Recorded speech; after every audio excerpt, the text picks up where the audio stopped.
Hello, welcome and a very good evening. Today I want to talk again about sound cards. A couple of weeks or months ago we had the queen of sound cards, the Roland LA-PCI.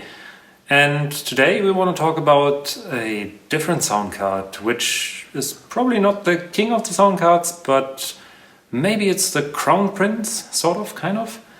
And a quick reminder how sound cards on the IBM PC evolved. First of all, the IBM PC started out just with the beeper, which is pretty nasty sounding. And in the 80s we got the Roland MT32, which you can see behind me here, and similar MIDI devices. And at the same time, one company called Adlib brought out the Adlib card, which is basically just a Yamaha OPL2 synthesizer on a PCB. And shortly after that, Creative Labs came out with the Sound Blaster. This here is the reproduction SnarkBarker, which emulates or is similar to the Sound Blaster 1.5, which added digital speech effects and stuff like that, PCM-based samples basically, but still had the OPL2 at its core. While the OPL2 sounds actually pretty nice, it's a very synthetic sounding chip, obviously. So later in the early 90s, another Canadian company, because Adlib is also Canadian, came out with a sound card, namely Gravis with the Ultrasound, which was meant to be much better sounding. It had playback capabilities, which were like wavetable synthesis, where you could upload your own samples into the card's RAM. And it was more similar to the Amiga's Paula chip, which could play 4 samples at a time. But it could do many more channels, I think up to 32 channels or something like that with reduced quality. It also tried to emulate both the OPL2 and the Sound Blaster features. But that it did not do very well actually. So most people who decided they wanted to have the ultrasound also had to buy an Adlib or a Sound Blaster card for best compatibility.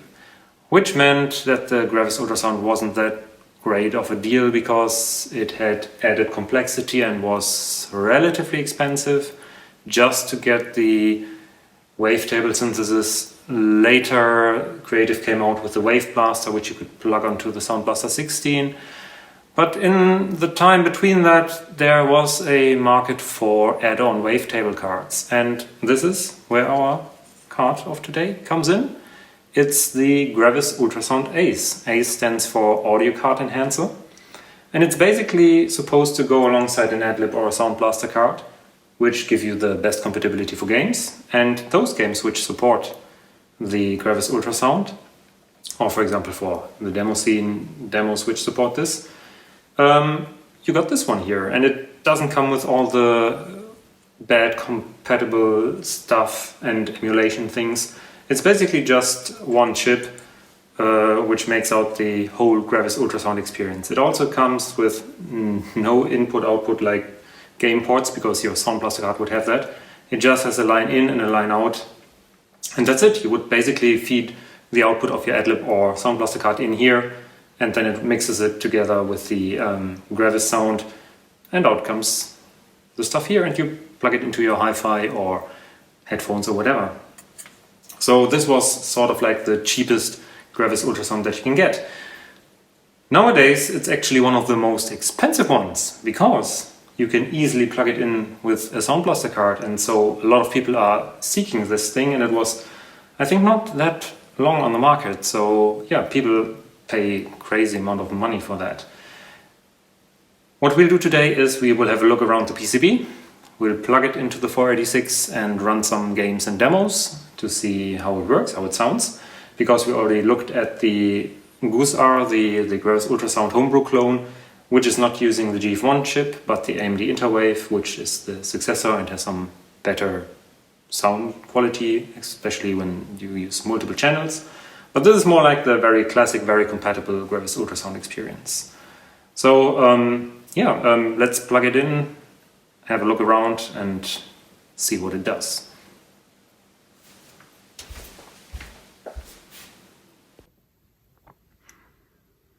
So here we have the actual card. This is the Gravis Ultrasound ACE.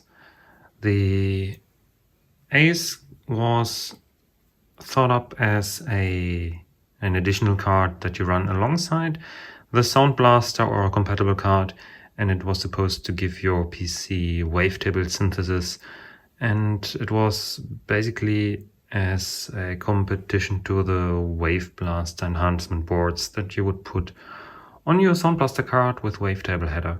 This of course doesn't use a wavetable header, but is an ISA card on its own right. It doesn't have any recording capabilities, it only has a line in and a line out.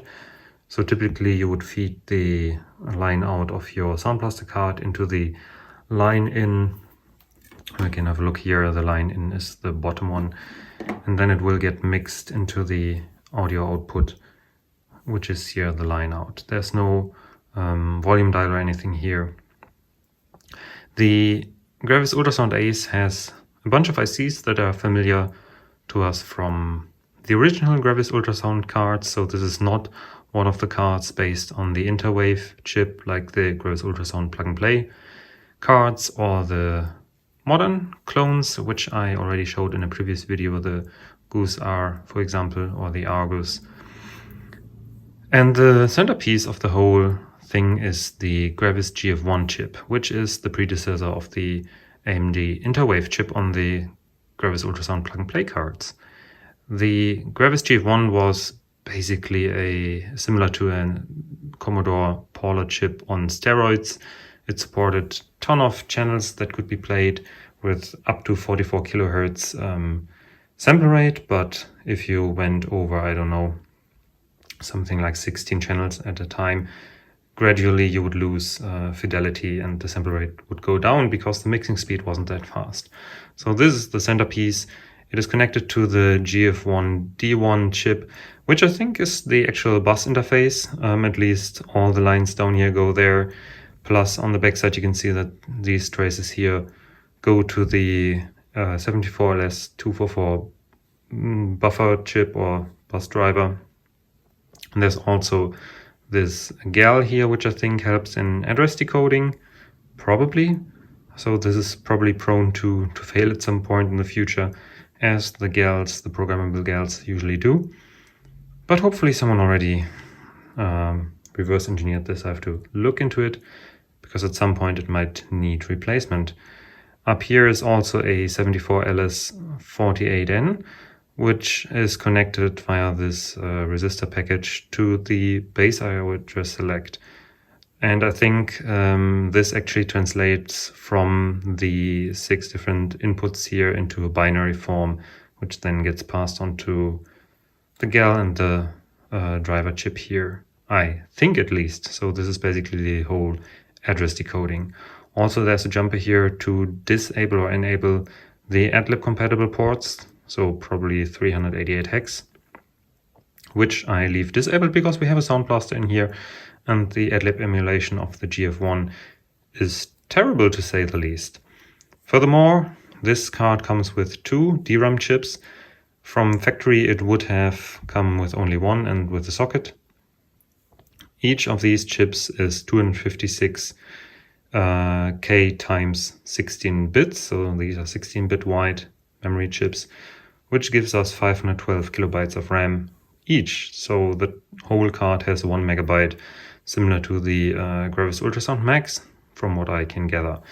So basically we have RAM section here, then the whole sound and bus section, address decoding, and over here is the whole audio section, which is using a linear regulator to supply the voltage, which produces low noise current for the LM833N audio op amp, which I think should be the one doing all the amplification.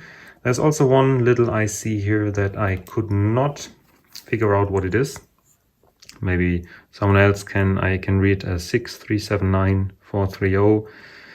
I'm not sure what it does. My guess would be that it's maybe a small package of MOSFETs or something for amplification or mixing purposes.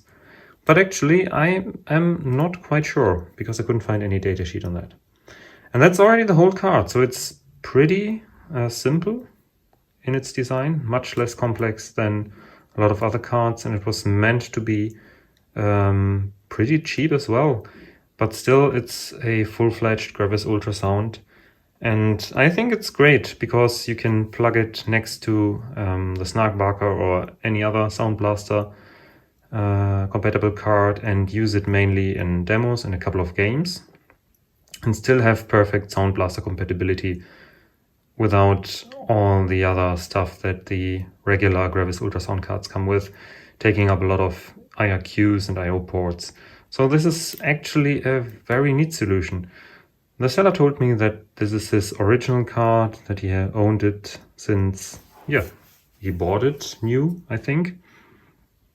And it comes in this glorious red PCB design, which was pretty outstanding at the time. So I still think the red Gravis Ultrasound cards look magnificent. They are really beautiful. And I think the caps here still look good. At some point they might need replacement, but I think at the moment it works just fine. This is the version 1.0. I don't know if there were any later revisions. As I said, I would love to have maybe a replacement GAL at some point, but maybe this will last 10 more years. Who knows? We'll figure it out at some point. So the card is in pretty okay condition. There's a few bumps on the capacitors, but nothing to worry about.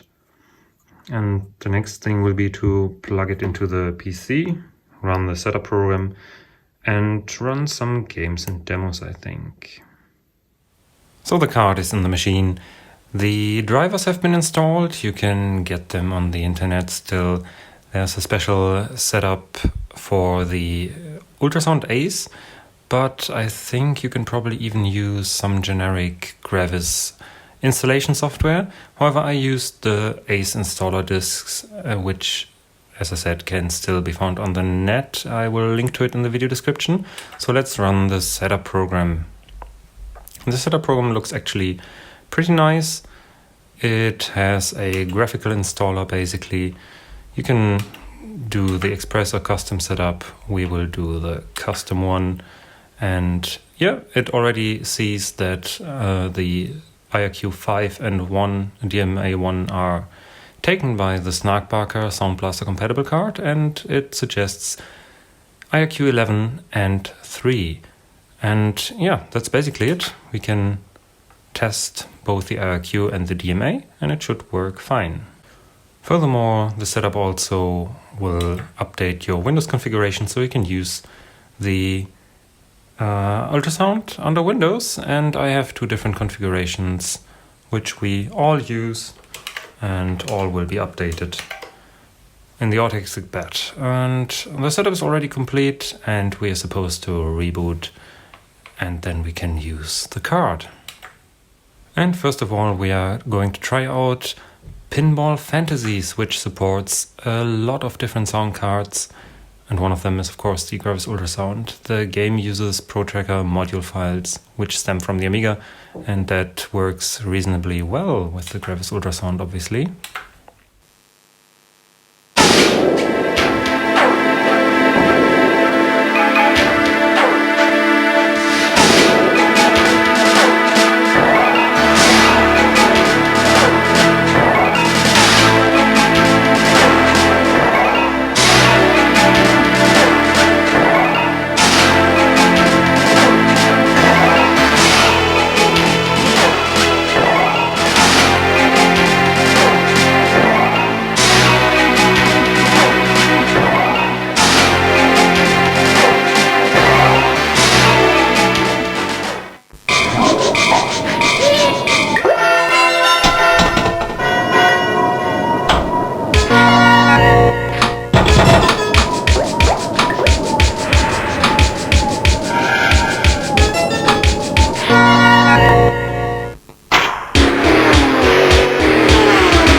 And another very good use case for the Gravis Ultrasound is, of course, playing mod files, the kind of music files that were definitely most used in the demo scene, I guess. A few games, as I said, also used similar techniques like Jazz Jackrabbit or Pinball Fantasies, as we just saw. But let's have a short listen to one or two tracks. I can't play all of them because they probably produce a copyright strike or something.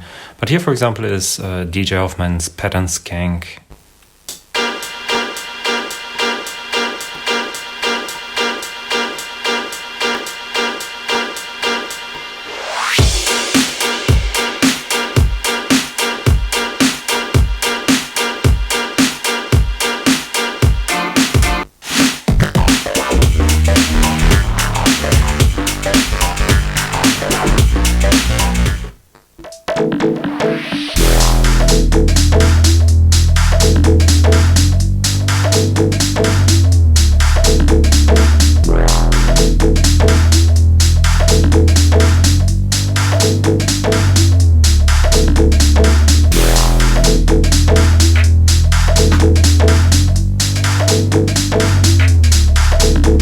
And of course, one more thing to check out are demo scene demos. And because a lot of them today trigger the YouTube copyright matches, I'm gonna try this one here called Legend, which is a rather old one, which also even works on 286s.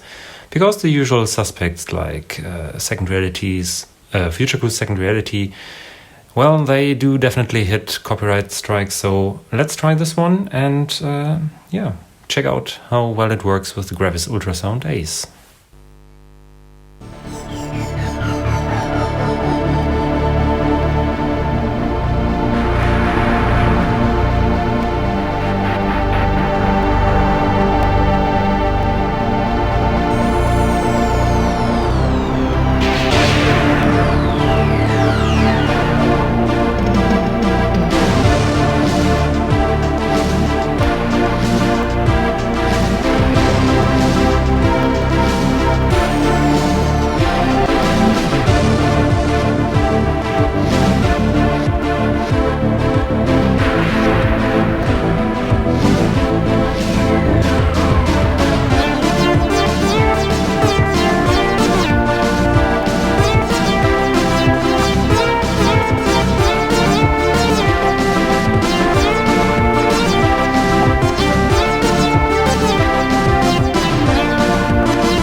Okay, that's it for today. I think you saw the Gravis Ultrasound ACE, and I think it's a very neat card. Too bad that it's so rare and so expensive nowadays, and I think there are no GF1 chips that you could build a homebrew card from. There are a few solutions with the AMD Interwave, so that's good. But anyway, I think that's all I can tell you about it. Please leave a comment, share, like and subscribe, the usual stuff. And if you want, you can also support me on Patreon. If you don't, then that's fine too. I hope to see you next time. Until then, have a nice evening.